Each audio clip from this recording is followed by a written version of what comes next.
ហើយដោយបានជាក្របស្វ័យចន្ទីមានសំខាន់បែបនេះសញ្ញារោគរបួសទាំងនេះបណ្ដាលមកពីអ្វីតើវាប៉ះពាល់ដល់ទិន្នផលដំណាំដែរឬទេតើគួរធ្វើដូចម្តេចដើម្បីគ្រប់គ្រងបញ្ហាទាំងនេះសញ្ញារបួសរុក្ខជាតិទាំងនេះគឺបណ្ដាលមកពីទ្រីបឬតំបន់ខ្លះគេហៅថាស្រមើវាមានរាងទ្រវែងប្រវែងខ្លីជាង2មីលីម៉ែត្រនិងភាគច្រើនមានពណ៌ខ្មៅឬថ្នោតខ្មៅទ្រីបញីតែងពងក្នុងស្រទាប់ស្លឹកខ្ចីរបស់រុក្ខជាតិតែភាគច្រើននៅតាមចង្កោមផ្កាក្រោយរយៈពេលខ្លីកូនចម្រាំញាស់និងលូតលាស់ធំធាត់តាមរយៈការបឺតជញ្ជក់យករុក្ខរសឬសារធាតុចិញ្ចឹមពីរុក្ខជាតិដែលបណ្ដាលឲ្យមានស្លាកស្នាមសន្លាក់ខូចទ្រង់ទ្រាយឬស្វិតក្រៀម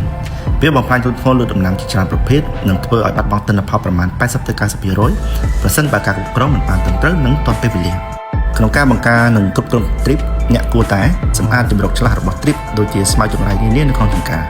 ប្រើសម្ពាធទឹកខ្លាំងសម្រាប់បាញ់ជំរុះទ្រីបពីស្លឹកក្នុងករណីមានសញ្ញារោគរបួសតិចតួចប្រើផ្លាស្ទិកដែលមានចំណាំងផ្លាតដូចជាផ្លាស្ទិកពណ៌ទឹកប្រាក់ឬពណ៌សក្រៅពីខាងក្រោមដើមដើម្បីកាត់បន្ថយវត្តមានទ្រីបនៅខាងក្រោមផ្នែកស្លឹកខ្ចីចង្កោមផ្កានិងផ្លែប្រើប្រាស់អន្ទាក់ស្អិតពណ៌ខៀវឬលឿងក្នុងការតាមដានប្រជាកលនិងដើម្បីសម្រេចចិត្តក្នុងការបាញ់ថ្នាំគ្រប់គ្រង